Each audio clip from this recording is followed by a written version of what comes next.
Is this thing on? Are we so much cooler now? I can't tell if it's on because we've got our sunglasses on. We can't tell. I know. Hey, everybody. Welcome to Muscle Science for Women, where there's two cool dudes hosting with our sunglasses on indoors. Listen, girls are dudes now. It's 2023. Now. Don't worry about it. It's okay. You know. So if you're watching this on YouTube, if you're one of sound like a dude. If you're one of the two dozen people who follow us on YouTube, there's a bit more than that. Anyway, you'll see that we're wearing very cool sunglasses. And I'm just going to start this podcast off the top talking about our new sponsor, which I'm very excited about because truly don't fast forward. This is a good story, guys. This is as legit as it gets because this company, they're called Goodr, Goodr. They reached out to me and I already own their sunglasses. So this is, again, the kind of partnership that I like to have as a company that I legit already like and I'm spending money on. And then they reach out and they're like, hey, we like what you guys, we like your style. You want to, partner up? And I'm like, yeah, I do, because I'm already wearing your sunglasses. So, okay, that's pair number one. Let's switch up. Okay. We got a couple different pairs. My hairdo today, which is the sick do. Put it in a bun and don't. Yeah, I know. We've got a sickie on the podcast today, but she's pushing through. You're being very tough, and I appreciate that. My first pair was a very cool party yellow pair. And the other thing that I love about these guys, these ones are more of my hi, I'm going to go somewhere fancy and try to be sophisticated. That's this pair. These are all polarized, by the way, as you can tell from what they look like. But the other cool thing just right off the top, why I like these sunglasses. First of all, they're inexpensive, okay? Because I feel like you can either buy cheap sunglasses at a gas station and you know what you're getting, or you go and buy these really high end. And a lot of people, if you like to buy Prada sunglasses or whatever, we've all, maybe bought a pair of fancy sunglasses, but you're paying for the brand. At the end of the day, there's only right. So these are really, really affordable and they're really good. They're meant for sporty people. They're meant for going for runs and going to the beach. They're polarized. They're super comfortable. I personally also find, I don't know if you're like this because we are basically the same size, but I must have a small head or something. I find sunglasses a lot of times are too big and they're falling off my face. 100%. And yeah. And these ones, they have different options. They have ones for narrower heads or wider heads or whatever. But the other thing is if you go on their website, it's Goodr, Goodr.com/MSW if you want to support us. But their website, all the sunglasses they all have names and they're all ridiculous, weird names. So I find myself wanting to buy a pair just because the ridiculous name, but I'm those aren't going to look good on me. I have to anyway. So and they what have they're doing, cool promotions at different times. Yes. Year. Yeah. So different ones.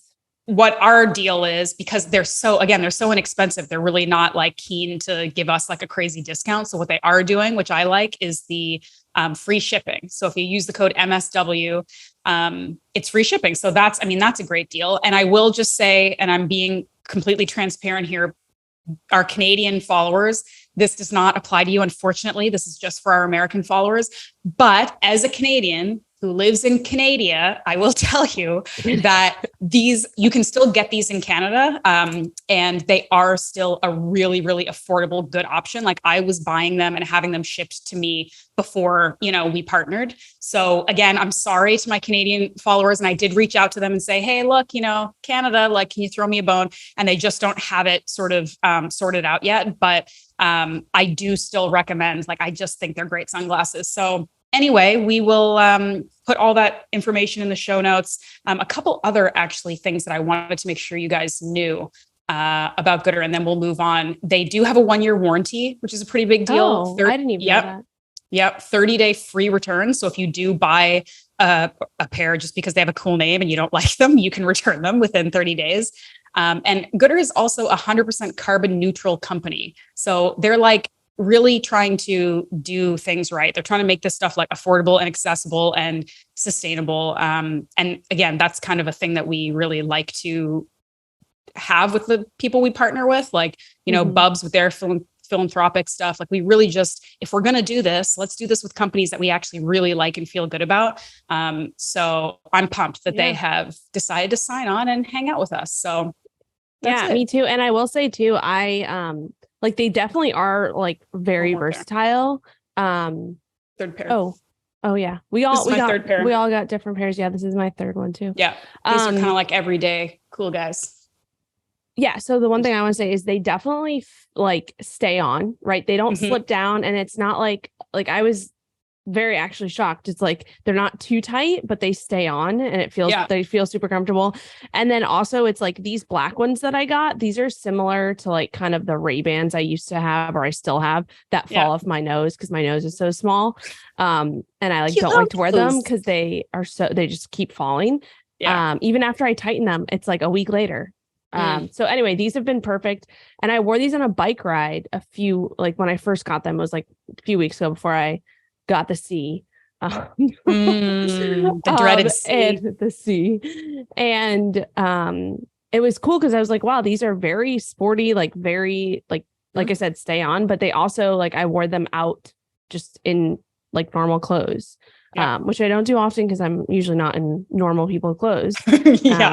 So yeah, they are very cool. And then one other thing is I actually the other day, someone had pulled out because I noticed this little cool pouch that they have that they come in, and someone on my kickball team pulled them out, and I was like, oh my gosh, like I had actually never heard of them before you told me about them. And she pulled out her pair and she's like, oh yeah, I was at a 5K race last week and they had a booth there. And this is in San Diego. And I was like, oh, I guess so they are becoming more and more popular. So maybe I live under a bus, but yeah, not definitely anymore. Recommend them.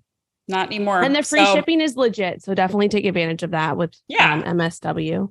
I mean, it's a good deal. Like we aren't using the cheap word because cheap means poor quality and inexpensive. I'm saying inexpensive because it's like surprising, like how good they are and how cute they are. You'd think you'd be spending more money. So really, really affordable. So anyway, thanks, Gooder. You guys are the best.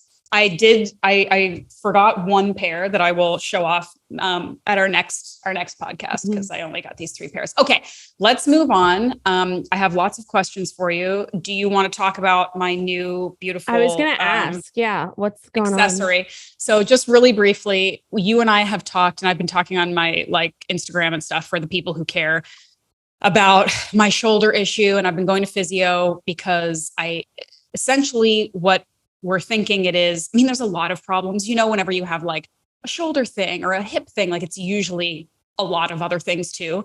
But I have what we're believing is essentially sort of like an overuse injury / inflammation aggravation of a supraspinatus in my shoulder. So like this little kind of muscle like in my delt, which again, of course, like that's all I do. I go to the gym and like do delt raises for 20 years. So of course, this is what's going to happen. 20 years. But anyway, for a long time.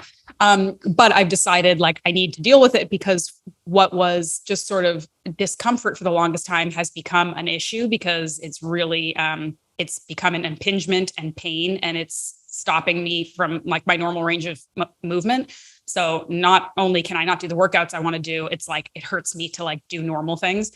So I've decided to finally address it. So I'm a month into physiotherapy and we're dealing with my left hip and glute as well as my left shoulder because I've got some like tightness and just sort of chronic issues with my left glute hip as well.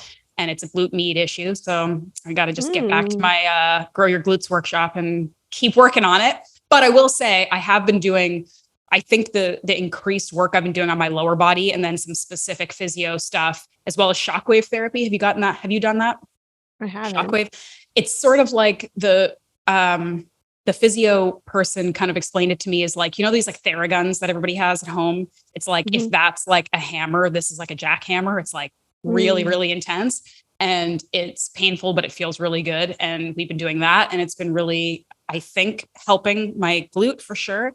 And then I did some dry needling for the first time today on my shoulder, which people had freaked me out about it. They were like, it's so painful and it's so unpleasant. Like, and I was like, okay, well, I gave birth, so I'm probably okay. But it doesn't feel like, it's not my favorite thing in the world. I'd rather get a massage, but I've just heard so many things about how effective it can be. So I'm tentatively very optimistic. It hurts right now.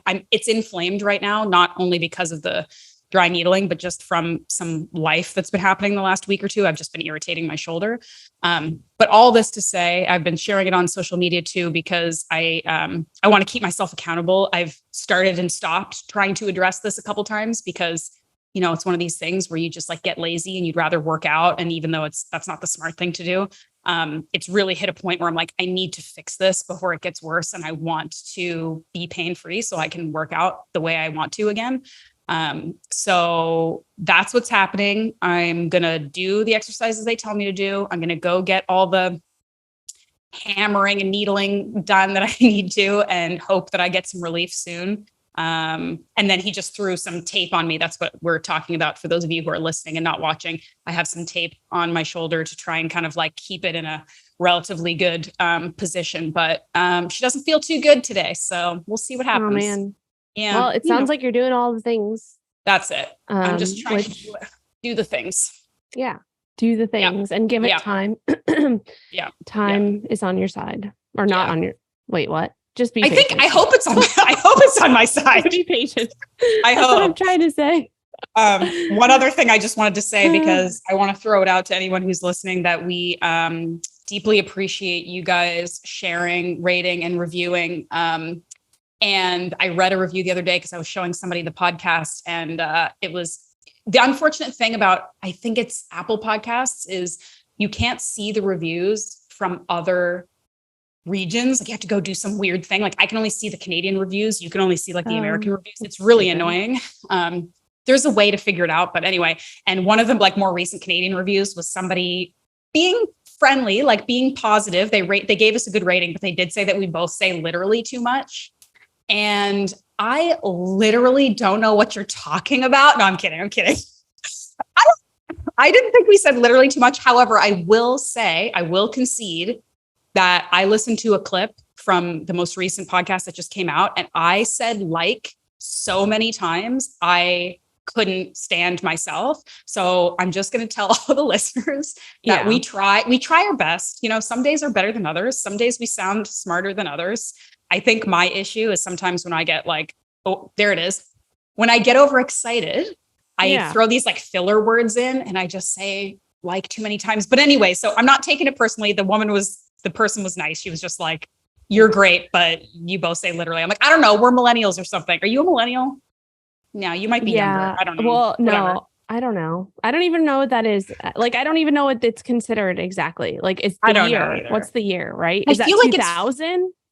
I feel like it's from, no, I feel like it's, if you're born, a millennial is like somewhere in the early 1980s to like 2000 or something. Anyway, I think you might be a millennial, but in any case. And I was just going to say too, like, I'm sorry, but anybody else try to, talk on a podcast? Try to sound smart for hours a day. Like, it's hard. And it is hard. I feel like once and especially if you're listening back to yourself, once you hear yourself say like, then you're just going to keep listening to it and be like, oh my gosh. That's all I hear. And, this is we're trying our best. Yeah, we're trying our best. And we're trying our best. Yeah. Anyway, she wasn't mean. Like there are people who have gone out of their way to leave like, well, not many, but I've had a couple people who obviously just like sort of had it out for me, leave like really weird, mean reviews. And I'm like, if only people who liked the podcast took as much time out of their day to leave reviews as people who don't like me for some reason. But anyway, it was just something I wanted to bring up because I thought it was funny. But I mean, yes, to your point, we are completely off the cuff. This is not scripted. And so we do our best to, be as articulate as we can, but we're not perfect and we try our best. And some days are worse than others. So that's literally all I can say about that. Wait, I have just if anybody's curious, what a millennial if you were born, if you were born between the years of 1981 and 1996, you are millennial. So I am a millennial. Yeah, so we're both millennials. So there you go. Yeah, we're both. Yep. I'm like, you weren't born before 1981. Excuse me, Bitch, don't age me any more than I already am. That was a joke. I am so young, you guys. I'm like basically I'm 22. Okay. All right. Listen, let's bring this back. I have a question that is topical, and I don't think I've ever asked you about this, but every once in a while, you and I like to nerd out on specific exercises or workouts, and I like to ask your opinion. And generally speaking, if I like something, you eviscerate it. So let's just get into it. Oh boy. What do you think? What do you think about good mornings? Good mornings. Yeah. I don't hate them, but I don't personally love them or do them.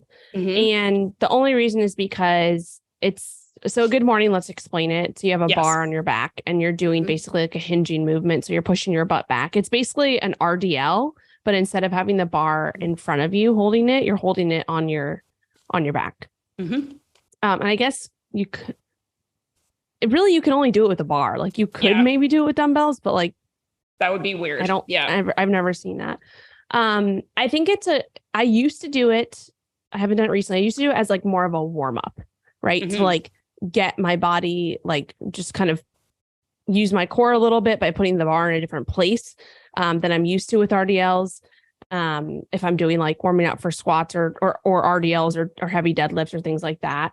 But as like a core movement, like programming a good morning, I don't do it because I just think that, again, coming back to like, what is the main muscle that I'm focused on? And if I'm doing a hinging movement, I'm probably focusing on my hamstrings and glutes. And for me and for many of the clients that I work with, like we can just get a better, a more comfortable positioning when you're holding the bar in that RDL position versus when you're putting on your back.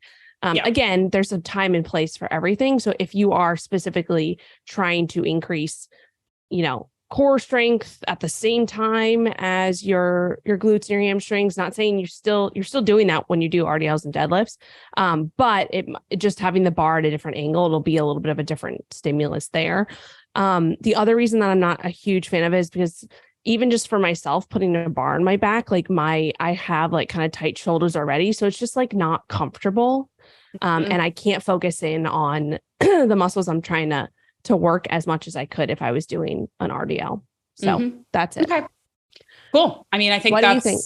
Yeah, I think that's all very valid. And another thing too, is like, I know I tend to, and this is all jokes aside, we kind of like chirp each other sometimes, but like, it's all about personal preference a lot of the time. If you can do the exercise properly and you're feeling the stimulation where you want to, it's a good exercise for you for the most part. But I do tend to like gravitate towards barbell movements and less so in recent years. Like I think since you and I started working together and since I've started like learning a bit more about, strength training and programming, I'm certainly more open and interested and willing to play with other things and use more machines. And again, it's all about personal preference, what's available to you, what works for your body, what you like, whatever.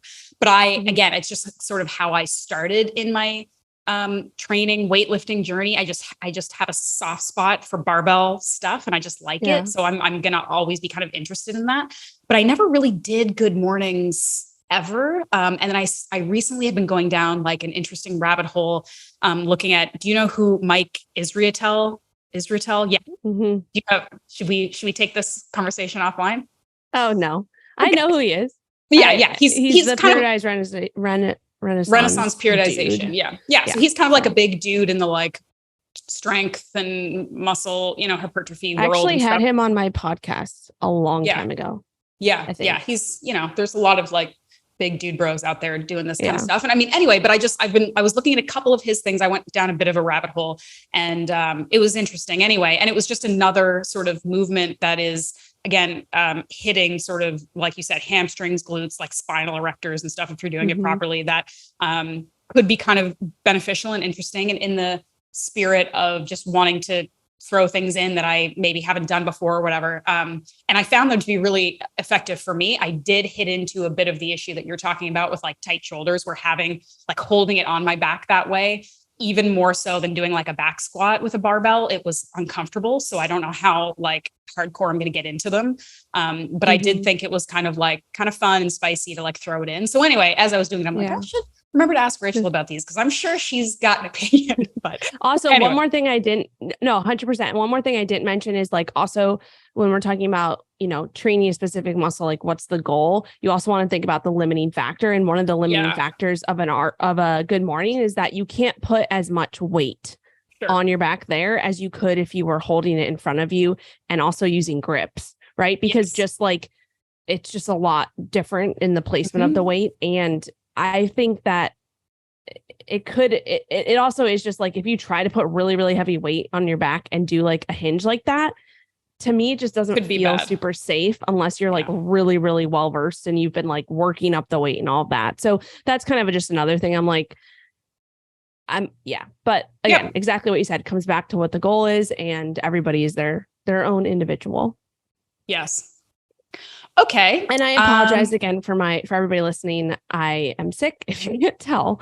So my voice sounds horrible, and I mean, I think it sounds kind of nice. Everybody likes a little raspy voice. I'm kind of into it. So don't apologize. It sounds good. All right. But I am sorry that you're sick, but good for staying hydrated. Okay. Let's see. I have some questions. Do you have any like off the bat that you want to? I have a few questions too. Okay. So maybe I'll just ask this one and we can kind of answer it quickly because we've already actually talked about this a lot on our previous podcast. And Jen messaged me. She asked this question in the question box and then also messaged me. So I want to make sure that I get to it.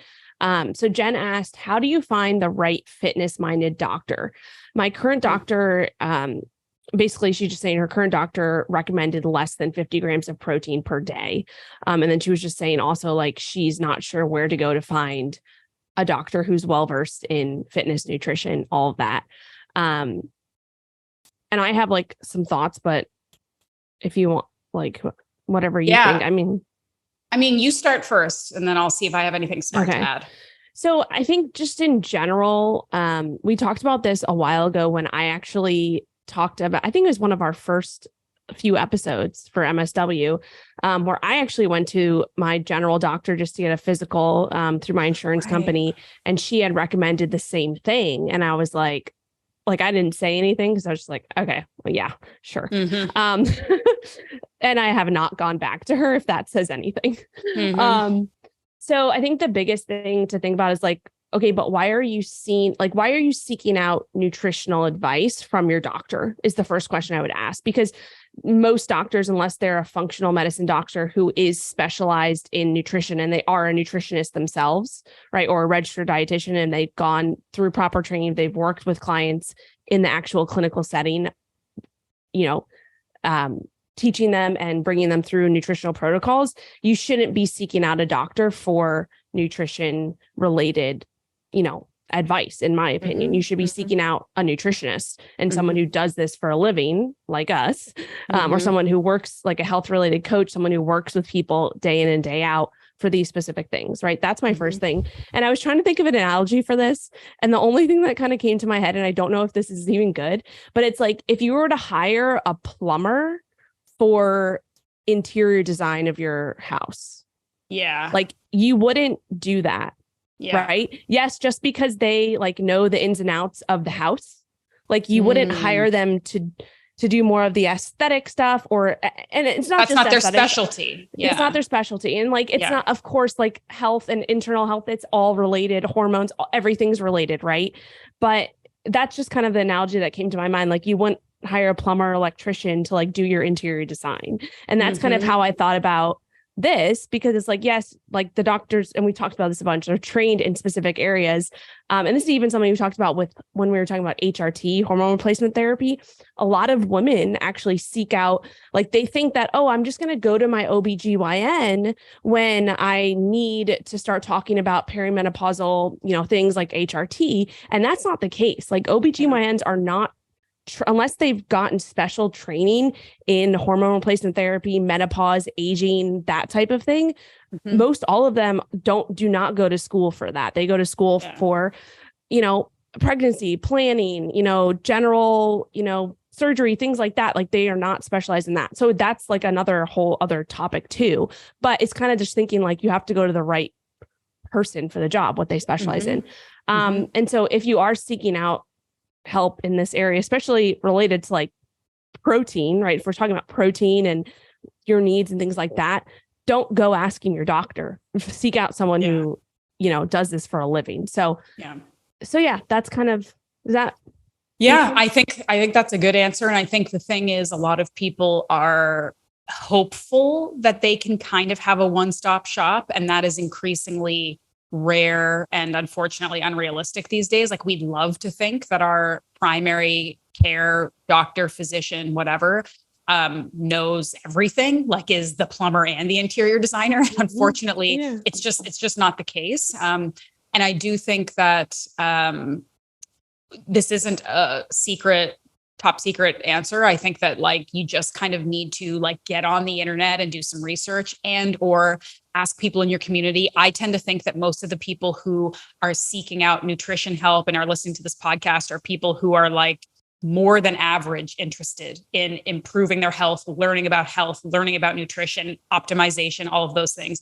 Generally, you're going to have some kind of community, even if it's just online, the people you follow on social media, whatever, a bit of a community. And I know like when I was experiencing, for example, like histamine issues for the first time in my life at the beginning of the pandemic, I'm like, going on Instagram, looking through my like network of people. I'm like, who's an expert in histamine stuff? Who's an expert in these things? Reaching out. And it's not always about like, hey, can you help me fix my problem? It's sort of like, I'm experiencing these issues. Maybe I go on their website, maybe I, whatever, see if they have a free download, or if I have a relationship with them, I ask them a question about where I would go to maybe get some help or work with somebody. It's like not about, you know, demanding the person online help you, because that's a whole other topic we could go down with people expecting a lot of free services on social media these days. But, you know, for example, my friend, Dr. Gabrielle Lyon, she is a functional medicine specialist, and she focuses on nutrition as well as training and stuff like that. But she's a doctor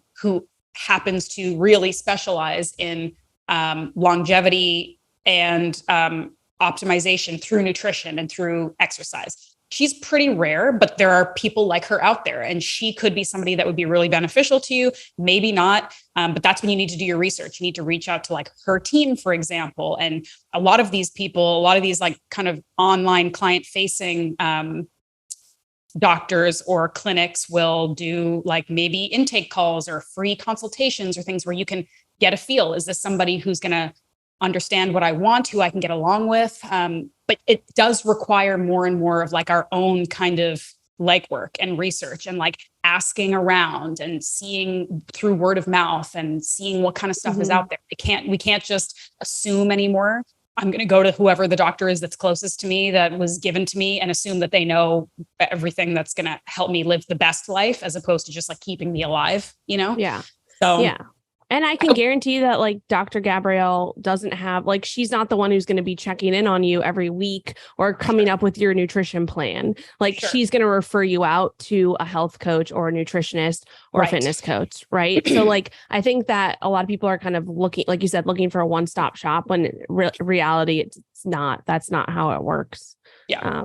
So it's a very good point. I hope that's not a bummer to too many people, but it is like realistic. Yeah. And I think the sooner that we acknowledge it and figure it out and know what our priority is, like for example, right now, my priority is fixing my stupid bum shoulder. So I'm going to go see a physiotherapist. If your priority is figuring out your optimal, diet because you're having digestive issues or you're having whatever, then you need to seek out an expert in that area. If it's hormonal, et cetera. Right. So, and you want, at the end of the day, you want a specialist. You probably don't want somebody who's like, I kind of know a little bit about everything. You want somebody who like really knows how to fix the problem that you have.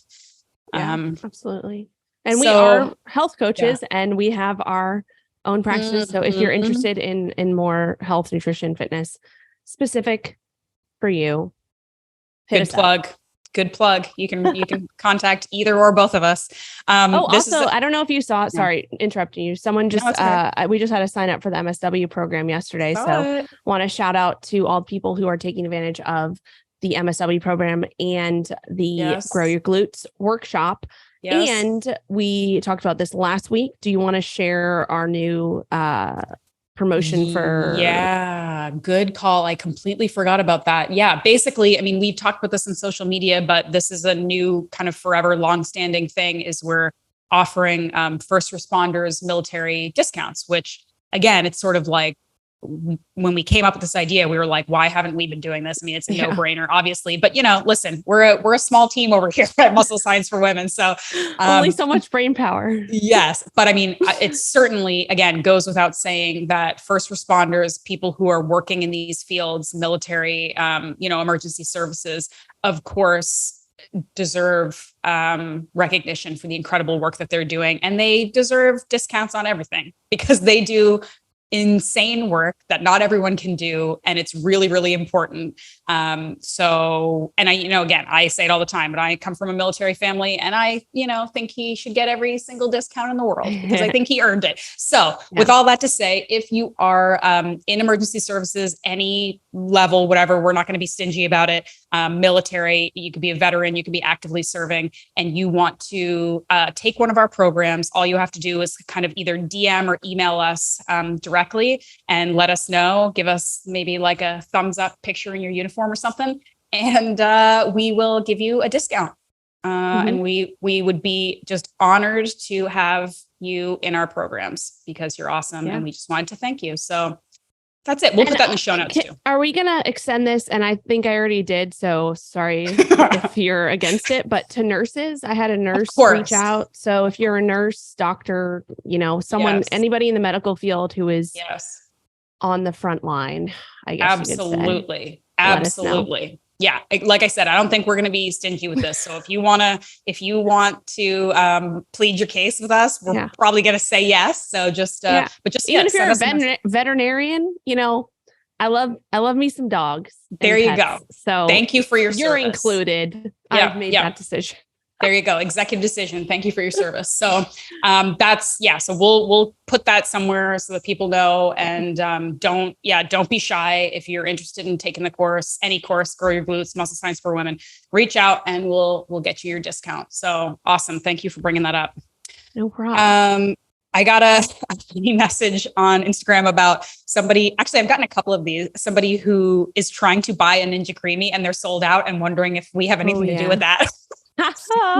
Probably. I mean, we probably helped, but I think that there is actually like a massive social media, whatever community. That's the word I was looking for. That everybody is just like crushing Ninja Creamies and making ice creams. I mean, there's something to it. It blew up for a reason because you can make amazing ice cream out of like 2 ingredients, and that's wild. So, but I think it's funny because I literally have had people reach out and be like, where do I get one? I'm like, I don't know what to tell you. Like, first of all, they don't sponsor us, so I'm not going out of my way to help them. Yeah. We're just talking about them because it makes great ice cream. But I think they are like increasingly hard to come by because they're so popular. It's nuts. Yeah. I'm sure they'll be back in stock soon. But look, I bought mine on, did I buy mine no, I think I bought mine on Amazon. Me too. And I feel like Amazon is probably like the first to like have them back because they have so many different ways to get them from however that works. But yeah, I'm sure they'll be back soon, but it sucks because it's like summertime. I mean, probably everybody bought them for summer and so they're gone. Now's the time to get on the ice cream train. Maybe I should sell mine for like you could sell it for like 10 jacked up prices, right? Well, especially if someone's a fan and they're like, "This is Rachel Gregory's Ninja Creamy." Oh my god, you're right. You can autograph it. Let's start a bidding war. I like it. Oh my gosh. Okay, here's another just quick question. Have you ever tried nutritional yeast? It's actually very high in protein and quite good. Do you know about this? Yeah.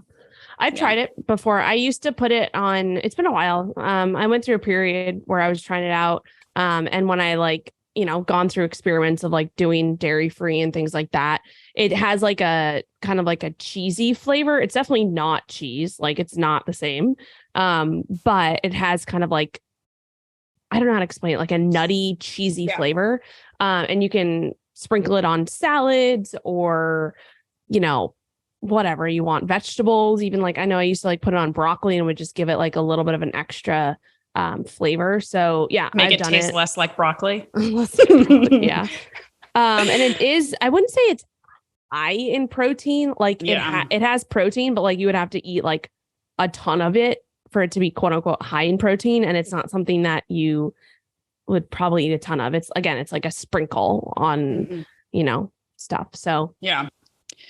So Wikipedia says, just for those who know, nutritional yeast is a deactivated yeast. Doesn't sound super appetizing. Sold commercially as a food product. I think it's like a byproduct of some other, process. It's like yellow flakes. It's popular with vegans and vegetarians as an ingredient in recipes or condiments. It says here per 15 grams, and I don't work in grams, you do. So you can tell me, like, is 15 grams what, like a big tablespoon or something, maybe? Or I think that would probably be a little bit more. I haven't used it in a while, but because it's so airy, like it's very light, that I feel like 15 grams is actually probably quite a bit. A little bit. Yeah. Not like a cup, maybe a couple tablespoons. A couple tablespoons, probably. I don't know. Don't quote me on this, but seems like anyway, it's saying that it's per 15 grams, it's 8 grams of protein, 5 grams of carbs, like 0 fat. So I can see how people would think, like, if you're sprinkling this liberally on your vegetables, like that's adding protein. It's not huge, but it's not nothing. And it does have a lot of like trace vitamins and minerals. Again, not, high in like things like niacin, vitamin B6, vitamin B12. And similar to you, I have tried this too. And I will say, and this is probably a common story for a lot of people, I dove into the nutritional yeast world when I was bodybuilding and just trying to add flavor to like food that was flavorless. So I think that's probably like another common kind of thing where it's like people who aren't eating like delicious, yummy food are trying to make their food better by adding stuff like this. No judgment. Like that's what I was doing. And it is kind of tasty. Like you said, it does have a sort of like savory kind of cheesy flavor. Like I was putting it on rice and stuff. Like it's kind of good. But again, it's like, I haven't touched this in a while because the food that I eat is, flavorful. And if I also want a cheesy flavor, I will put cheese on it. So, great. Again, no judgment at all. If you want to try it, you totally could put it on things to give it a kind of savory boost. And it's not a unhealthy thing. It's like similar to the way people kind of talk about like maple syrup or honey, adding it to something you're already going to eat because it has some trace minerals and it has some things in it that are healthy. Like it's not necessarily like superfood health ingredient, but it's all right. And if you're going to add it to something you're already going to eat and it makes it taste a bit better, cool. That's cool. And I know I've used it like, or experimented in the past with making like sauces, like, dairy-free, gluten-free, like cheese sauce with cauliflower and adding like nutritional yeast and spices, and like, you can do that. And I'm sure there's recipes out there where it's great. I don't remember it being anything amazing, but I'm sure like if that floats your boat, go for it. And I will say, like, I'm a much bigger fan of people putting nutritional yeast on their food than cheese with 2 Z's that's actually nutritional yeast, but they're pretending it's cheese or whatever. Like just vegan cheese. Just put the yeast on your food. Okay. And enjoy it. Anyway. It has less additives than the vegan. Yeah, it's pretty decent. Okay, do you have any other? I have a question: how to reduce bloating? I mean, is that the whole question? Was there anything else? That's the whole question. I mean, that could be, I guess, an entire. I'm just gonna give one note. Here, there's so many things that people are ignoring when it comes to this, that are like foundational things that you just, and even myself, I ignore them because I'm like, like that's whatever. Chew your food, sit down and eat your food, stop scrolling your phone while you're eating your food, stop chugging a bunch of liquid and stuff during your food, like during when you're eating your food. Don't be in a stressed out state eating. Don't be standing, walking, driving your car. Like all the basic things can go so far for this. Yes. And then of course, if you are chronic bloating, like, uncomfortable 24/7, you've done all the basic things, then maybe you have to seek out further help. But there's so many basics that like people just skip over, and it's like, they're not the sexy things, but they actually work for a lot of people. So that's such a good answer. And I think we should like pull out one specifically because the idea of like not drinking too much liquid with your food. Like, I think a lot of people actually don't really know that one as it, like everyone knows you should probably be like actually paying attention to your food and chewing properly and not rushing. But I think because again, hydration is so important, being hydrated so important. I think a lot of people probably think it's a pretty common healthy practice, like sit down with your big glass of water and your meal and like whatever. And it's not like you can't drink while you eat, but I guess the concept is if you're like chugging water, super hydrated, drinking a ton while you're eating, that's actually diluting a lot of the like digestive acids and processes that are going on in your guts that can actually make your digestion not be as good. So if you're going to be chugging liquid all day long, maybe actually avoid doing it right while you're eating and do it kind of before and after, and like have more sips and like don't drink quite as much while you're eating. I think that's a really good point to bring up. And then it's also the idea that it goes back to kind of like personalized nutrition and doing the work of figuring out the foods that are perfect for you. And if anybody tells you, if you have bloating, you should just stop eating vegetables, or if you have bloating, you eat too much meat or whatever, that's not correct, because it depends. It depends on you. It depends on any underlying issues. It depends on, as you said, stresses and other things that are going on, any kind of like bacteria or parasites or things that you might be dealing with, which is actually like very common. But you need to figure out what the problem is, what foods work for you and what foods don't. And so if you think it is something that's reactive, like every time I eat gluten or every time I eat a ton of cruciferous vegetables or whatever, I mean, if it's a pretty common, like A plus B equals this, you need to cut these things out. You need to cut them out totally. You need to cut them out for a while, because not only does it take a while for your guts to kind of like stop being reactive to what you were eating, they then need to heal. Like you might have some kind of leaky gut issue. You might have some stuff that needs to like really take some time to heal. And that again goes back to the trying to find a specialist. Maybe you need to find a gut health specialist or a naturopath or somebody that can like really help you get to the root of it, because digestive issues are incredibly complex and layered and can come from so many different directions and have so many different issues. It's not always as simple as eating gluten messed me up, I stopped eating gluten. Yeah. Sometimes that fixes it. Sometimes it doesn't. And it can be really disheartening and discouraging when you feel like you're doing the right thing and you're still not getting the relief that you want. So and again, like, you know, I've done a fair bit of work to figure out what foods work for me, and I have gut health supplements and I pay attention to this stuff, and I never get bloating, knock on wood. But even when I eat crap that like I know isn't good for me, I might have some reactions where I'm like, I just ate some stuff that I don't, didn't make me feel as good as other stuff. But like, I don't get bloating. And I think that I think we've normalized it too much is what I'm saying. Like I see these things on like social media where it's like girls who are like, this is what I look like first thing in the morning. This is what I look like an hour later. And it's like, they look like they're 5 months pregnant. It's like, that's not a normal thing. That shouldn't be happening. Not to say that it's so dangerous or bad, or you should be ashamed or you're doing something wrong. But if like you said, if you are experiencing chronic bloating, if you're experiencing like pretty severe bloating after eating normal things or healthy things, that's a sign you need to figure it out, because a healthy, well-functioning digestive system should not be doing that.